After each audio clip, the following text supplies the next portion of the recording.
How's it going, guys? Welcome back to another episode of Trailer Talks. I'm here with Le Brandon once again. What's up, fellas and ladies? And everything in between. All 36 genders of you guys. Because apparently that's a thing. Let's not get into that. Nope, not today. Nope. Today we're getting into something completely different. We're getting into trailers. Yes. And this time we got 6 more for you guys. We got Dark Crimes, Future World, Incredibles 2, the newest one, Ocean's 8, the new Solo trailer, and The Meg. Before we even get started on this, I'm just going to say this. The Meg? Really? That's the best name y'all could think of, is The Meg. What's a megalodon? They're not just going to call it The Megalodon. They call it The Meg to give it a little more spice to the title. Because it's a megalodon. Big ass motherfucking shark. Over 2 million years old. You're a big shark that's 2 million years old. So we're just going to go ahead and get right into the first one, which is Dark Crimes. I will say this. I was surprised to see Jim Carrey back in the swing of things. Seeing him with a beard and no hair is definitely something that's throwing me off. Yeah, I didn't recognize him quite at first when I first watched the trailer. Then I got a second look. I'm like, oh, this is new. Yeah, right? And so with this trailer, I don't know why we're having sound quality video issues again. I literally just went over fixing them. But hey, you gotta love technology. Anyways, this trailer looks interesting. I'm not sure what to expect from it though. And I'm a little worried because of the fact of like, I don't know what exactly it's about. I know he's like some sort of like detective, but that's about all I know. Yeah, they didn't really give too much information into the trailer. Obviously, it's probably about sex trafficking and something so much more sadistic, but overall, you're just kind of just thrown up in the air with a bunch of bits and pieces of information you don't know what to do with. Yeah, but I mean, overall, like, it's something I probably would be interested in seeing, ultimately, because it's a role that I'm not used to seeing Jim Carrey do, but I'm not sure yet. Yeah, the last time, I can't remember what movie it was a while ago. The last serious role that he played just didn't really end out very well because of his comedy demeanor. But since he's in an older era and people do change over the years, he might have come out more of a shell and shown his darker, deeper side. Yeah, but I mean, he's already kind of he hasn't done anything recently because a lot of people think he's crazy to begin with. So seeing him in something like this where he's not as crazy, I guess it's something that's different. Yeah. I would probably give this trailer a C+. I'm gonna give it a C. Solid C? Yeah. And only because of the lack of information that they give you. I mean, it's obviously about a crime syndicate it really has to be about a crime syndicate is what I'm going off of, but I know it's a main story about a writer that wrote about all these murders. Well, you can't figure out the type of deaths, the way they were caused, unless the killer did it themselves. But it's going to go deeper into probably a crime syndicate and something more different. But like I said, the pieces of information that they give you just isn't enough to go off of. Yeah, that's fair. So I can agree with that. Before we move on, tiny break to fix the issue. We're going to stay on the stream. You're just going to see a wonderful picture of our logo. So, un momento, por favor.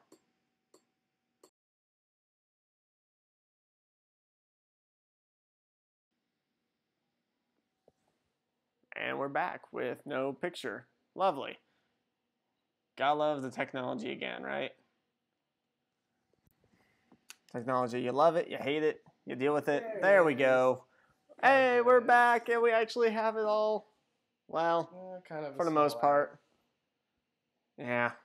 I don't know how to fix it, in all honesty. I mean, something we kind of have to live with right now until I can get a better camera, which will be soon, because my wife is awesome. Shout out to you, because you're going to give me a new camera, and because you're my wife. So, we're just gonna go ahead go into the next one.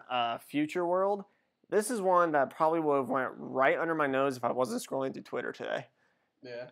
It's a movie. I like those post-apocalyptic movies, kind of like Book of Eli and stuff, where it takes place after this like big traumatic event that just changes the way life is in general. I haven't Mad Max. seen Mad Max yet. I need to.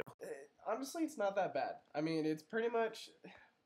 It's not really a continuation off from the originals, but it is something to do with somewhat of the series. Gotcha. Oh, excuse me. I will say, like, the acting choice for this was very spread out. Yeah.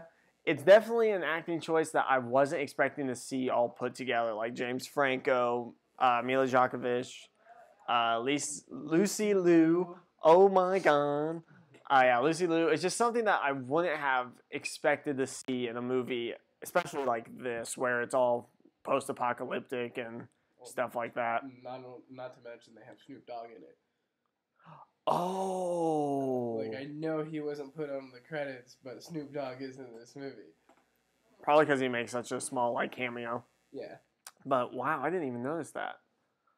But I will say, like, the movie looks interesting enough that I would want to watch it. I don't expect much from it, but I do want to see it because of the fact that it's one of those post-apocalyptic movies that we were talking about earlier. And the casting choice is good. I like all the actors in it, but I do want to see how they're going to basically work together and bring this movie to a close. Yeah. I don't know. I'm kind of up in the air on it. It didn't really catch my attention when I was watching it. But, I mean, basically it's probably half artificial intelligence, half humanoid bionic that this dude falls in love with. It's like, okay. Yeah. I guess. I'm wondering if it's like fall in love with or more like it's the perfect companion and he wants it because it's also a robot in their time of it, the period of time. I mean, you could. Like I said, I don't know about it. Yeah, I'm still down to see it. It looks interesting. I'd watch it, but trailer-wise, I mean, given the fact of my bias, I probably would give it maybe a B. I want to give it a C+. C+? Man, Yeah. we are just all over the place today with our grades. I'm going to give you some, a little bit of optimism here. It kind of looks interesting. A little thrown off by the whole companionship-wise deal that's going on there and the fundamental story behind it. To me, it just kind of looks like these group of people found Killer Robot just to take control of a sad group of humans. I mean, I just watched a fucking mind-line language, a Predators movie. Wait, which one? The one where they stick all the human beings on that planet and hunt them. I don't remember which one it is called. It's Predator Seed or something like that. I don't think I've seen that one. Yeah, they kidnap a bunch of human beings and put them on this random planet to hunt them. That's basically what it is. Huh. Except in this case, it's post-apocalyptic with other human beings. Well, alrighty then. So that's Future World. I still want to go see it. Not sure about this guy, but it looks interesting. Also, I got a new tattoo, guys. Got the symbol finally, like I said I would right before Infinity War came out. So that way I have a new tattoo to support the new movie, which comes out next Thursday. A diehard nerd. I mean, have you seen my tattoos? Let's not go into show and tell today. Okay. So next one's going to be Incredibles 2. We already did Incredibles 2 one before. This one's going to be the newest trailer that came out. I will say this. I feel like this trailer now is telling just a little bit too much with the movie, but it still leaves some mystery, but kind of gives away all the good jokes as well. Yeah, I could see from the first trailer they didn't really give enough information, and so with the second trailer they were trying to, put more effort into it, and sadly they might have put too much information into it. Yeah. They probably did give some of the best parts of the movie in it, like the whole dinner story, plotline type of deal, but it's very, very obvious that the guy that's trying to bring the superheroes back has to deal something with the villain simply because, now quote, the head shape of the villain that shows up on the TV screen. I didn't even think of that. Yeah. Just look at the shape of his head. Well, I mean, not only that, but if you think about it, I mean, if all the heroes are extinct or like hiding, and then some guys just like, I'm gonna bring heroes back, it doesn't really give much of a meaning behind it. It just kind of seems suspicious to begin with. Well, I mean, if you think about it, superheroes are illegal. Yeah. This guy tries to bring all the superheroes back, put them all in one place, get rid of every single one of them, and then he just ends up taking over the world. So Syndrome all over again. Pretty much, yes. I will say though, like, I know that Underminer is going to be like such a very small villain in this. Like they made the build up in the first one like he's going to be this big baddie, and then I only can picture him being in the first 15 minutes of the film, and then that be the only time we ever see him. See, now I can see him being in the first 15 minutes, then putting him away, and then him coming back, but as a change of heart type of person.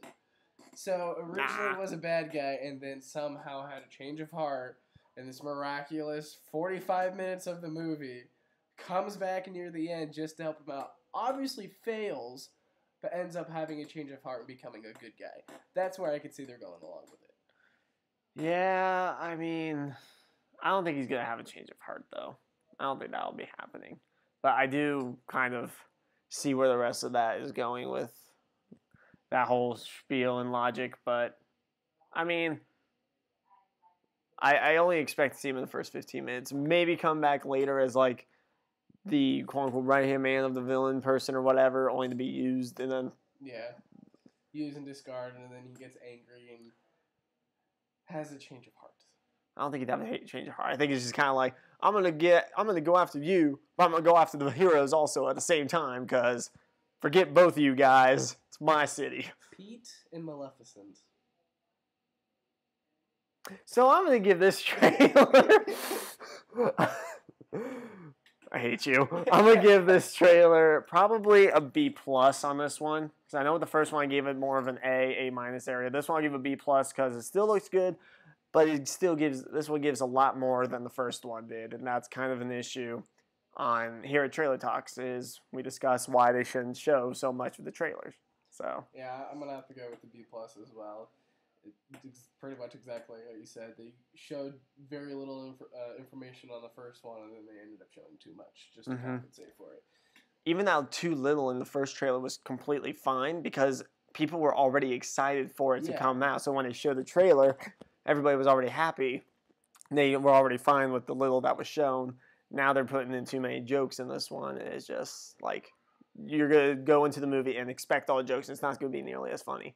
Yeah. But another thing I can see is because of the fact that so many people have been waiting years for this movie to come out, they're going to be hyped up for it. And so these guys are going to be hard-pressed to do a good job. Because so many people have been waiting for it, they're expecting something to be great. Yeah, but don't show so much of it in the trailers, guys. Come on. That's trailer rule number 1. Don't show too much. You show too much, you get people to lose interest. Kind of like with like the whole Truth or Dare movie. Like, it was interesting. It was kind of interesting at first, but then when you saw it so much, like, the trailer just constantly was playing, and then you're just kind of like, all right, I'm bored. I mean, I didn't even want to go see it after. I was interested the first time seeing the trailer because I was like, oh, okay. And then I saw it literally everywhere, and I'm like, okay, I'm done. Yeah, I mean, I kind of feel, just on a very small degree, feel the same way about Tag. But in Tag, compared Still to gonna be good. Tagged is actually funny. It's actually uplifting. Truth or Dare is just one of those, hey, it's a horror movie. Hey, we're running out of ideas. Let's make it about this. And Blumhouse, you're supposed to be doing good with movies. Like First Purge. That's going to be interesting. Still not going to watch it. I'm still going to watch it. I'm not. I will. I need to watch the other two first. The first two. But I'm still going to watch it. But we discussed this last week. Yep. We're not going to go into it this week. Actually, we technically did discuss it this week on Sunday. Yeah. So... if you want to get technical about it, we already did kind of discuss it, but we're not going to discuss it any further than what we already have. No. So we're going to just jump right into the next one, which is Ocean's 8. I admit, this actually looks pretty good. Compared to Oceans 11, 12, and 13, this one looks actually pretty good. Now, I understand where they're coming from, though, because they're doing basically the Ghostbusters theme. Yeah, here's where I'm at standing with this movie. Why? Why would you do an Oceans movie, call it Oceans, and not use the original cast? Or anything like that. Like, the original Oceans were genius, and they had all the good actors in it, which made it even better. But with this, I mean, they have a bunch of good actresses in it. Nice. They have a lot of good actresses in it, don't get me wrong. But, like, why? Well, it's like I said, with Ghostbusters, they're gonna have a woman's take on it. Yeah, but Ghostbusters, nobody saw I didn't even go see Ghostbusters. I didn't go see Ghostbusters, but I'm just saying, they have to have a woman's take on it. That's why they came out with Ocean's 8. And to me, Ocean's 13 was probably the worst out of all the Oceans. Oh, yeah, definitely. Hands down. Ocean's 11 was good, and I have to say, Ocean's 8 actually looks pretty good, simply because of the fact that not only is it humorous, but it has a different way of how things are done. Like, it's showing a completely different side, or a completely different view from a different perspective. How do women do things different from men is how I'm seeing it. Fair. Yeah, I could see that. I mean, I will say, like, the actress choices in this, there are some that I get. Sandra Bullock and, like, Anne Hathaway, I get it. And Cate Blanchett, I get that too. But, like, Rihanna, Aquafina, which, by the way, is a water, not what somebody should name themselves as an actress or singer or whatever. It's a water. Helen Carter, though, I mean, or Helena Carter, my bad. She'll be interesting in this movie, ultimately because she's a great actress. Every movie she's in is actually good. Yes. I mean, I do have to say, women would make really good spies, simply because they have a better chance of blending in. That's why I would find this movie a bit more interesting, is because seeing how a woman would do it, it's like, well, they basically can go from this one person to this person to this person, back to this person, without even transitioning in a very big time span. Yeah. I mean, I'm still going to go see it, probably, just because I've seen the other Oceans movies. Yes.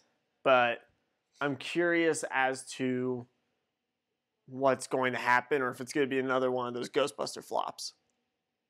We'll just have to see. I hope it's not, but it might. Excuse me. I'm going to give this trailer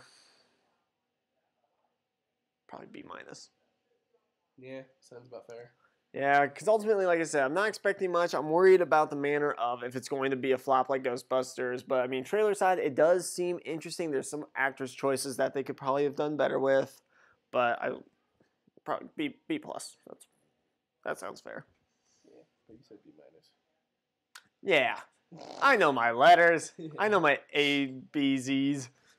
Your Yeah. symbols. Yeah. I'm exhausted. Yeah, you're telling me. You woke me up from a 15-minute nap. You lied to me. I'm over it. I'm not. I know you're not. All right, so we got a couple more left.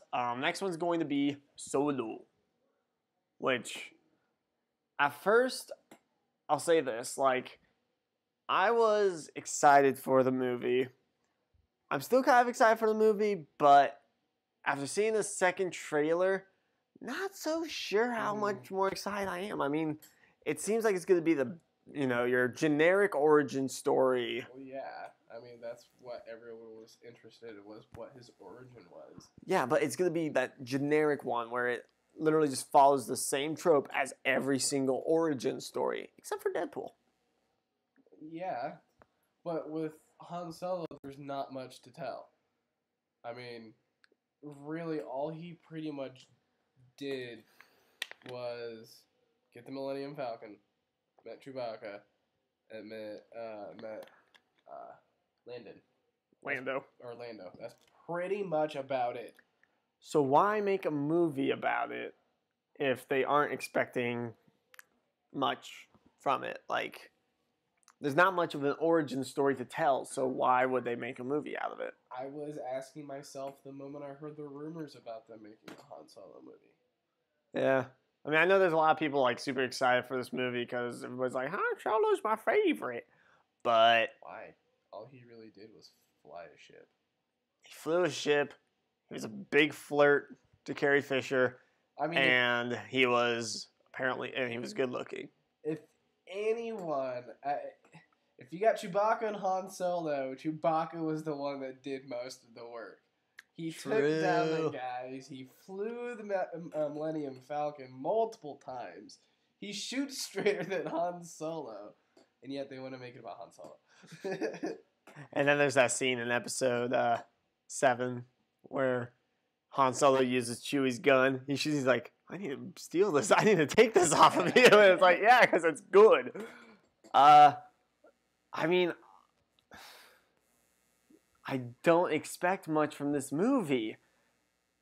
I don't either. And another thing I was just really taken back by was how they introduced the Empire. Now, I know the Empire took over the galaxy and whatnot, but when Han Solo was first brought into the Star Wars light, he was running from Jabba the Hutt.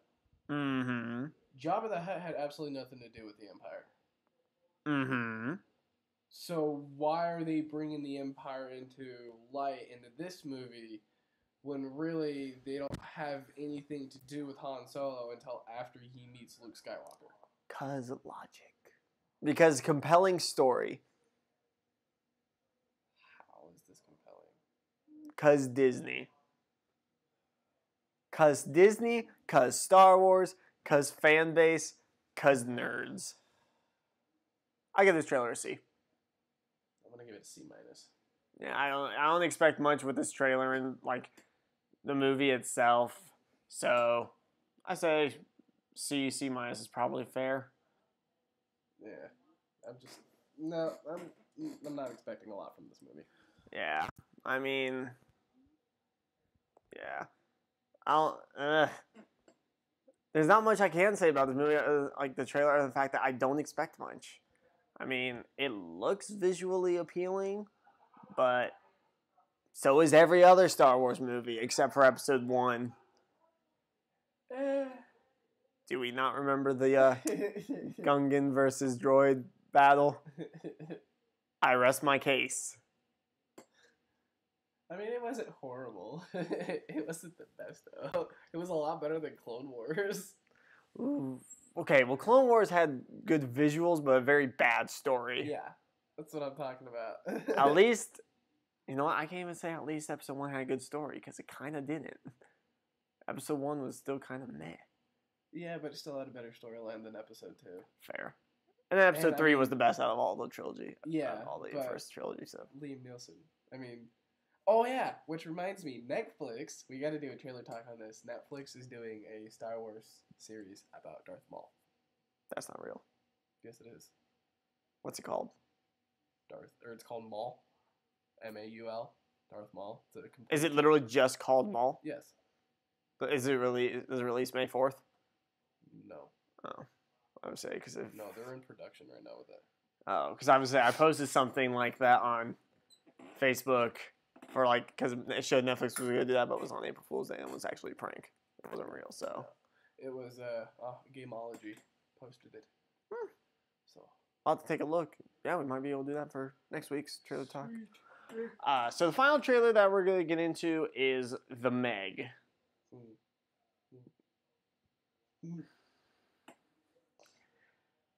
I'm going to watch this. I probably won't watch it in theaters because I'm not the type of person that goes to movie theaters, but I probably will watch this. I mean, I'll watch it, sure. Will I expect much out of it? Probably not. No, I mean, I admit, it's definitely a lot like Jaws, though Jaws is overrated. The first movie was the only good Jaws movie. 2 and 3 were absolutely terrible. Yeah, we don't talk about Jaws. Jaws 3. We don't talk about that. No. Or Jaws. Oh, what is it? I think it's Jaws 4. Was the really bad one, I think. I think they made a fourth one. Basically, it was like a remake of Jaws. Yeah. They tried remaking Jaws, but it just wasn't working out. I mean, that's kind of what this is. It's sense. pretty much a remake of Jaws, just with a different name and a bigger shark. A heck of a lot bigger shark. I mean, this thing is gigantic. Huge. I mean, it's huge. It's bigger than that, Mr. Horrible Trump impersonator. Even Trump is the worst Trump impersonator, and he's Trump. I know, but you did even bad. No, don't even try. Point being, yeah, it's a giant shark. I don't know what more you want to expect from this movie. It has Jason Statham. It has some other good actors and stuff. See, I think that's it's about a giant shark. I think that has a big factor why I want to watch it, because it has Jason Statham in it. And I haven't seen Jason Statham play in a really good movie in a while. Not since Cranked. And Cranked was one of those really messed up movies that had no point to it. Except for him to get his heart back. That's pretty much about it. And then Crank 2, where he's like humping an old lady just to get static back to his heart, which... Oh yeah, I mean, did you forget the whole horse track scene? Oh, I didn't anymore. But it's another Jaws movie. Yes. That's literally it's a giant Jaws. So I don't expect much.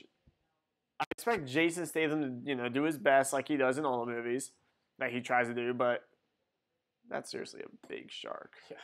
This thing's humongous. Did you ever try putting a tracer on it? Have you guys never watched Shark Week? Ooh ha ha. Shark Week. Ooh ha ha. Shark Week. Ooh ha ha.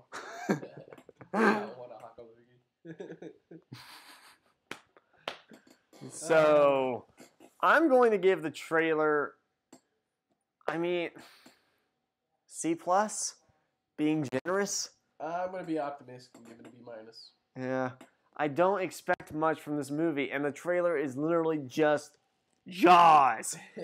So no, it's called The Meg. But it's Jaws. Megalodon. But it's Jaws. But it's a Megalodon. Change my mind. You. So stupid. Yeah, well, you're here on Trailer Talks. Megalodon. Trailer Talks. So that's it for Trailer Talks. Shut up, Meg. So that's it for Trailer Talks this week. Thank you guys for joining us. We greatly appreciate it. We will see you next time for sure. Yep. Hopefully we'll get Clay on here again. Get 3 people on here. That way we can all have different opinions. Thank you guys for watching as always. And stay thrifty and don't be shifty. I'm pretty sure it's gotta get swifty. No, stay thrifty and don't be swifty. Or shifty. And get swifty. As always, Shifty. this is Pop Culture Critics signing off. Have a good one, guys.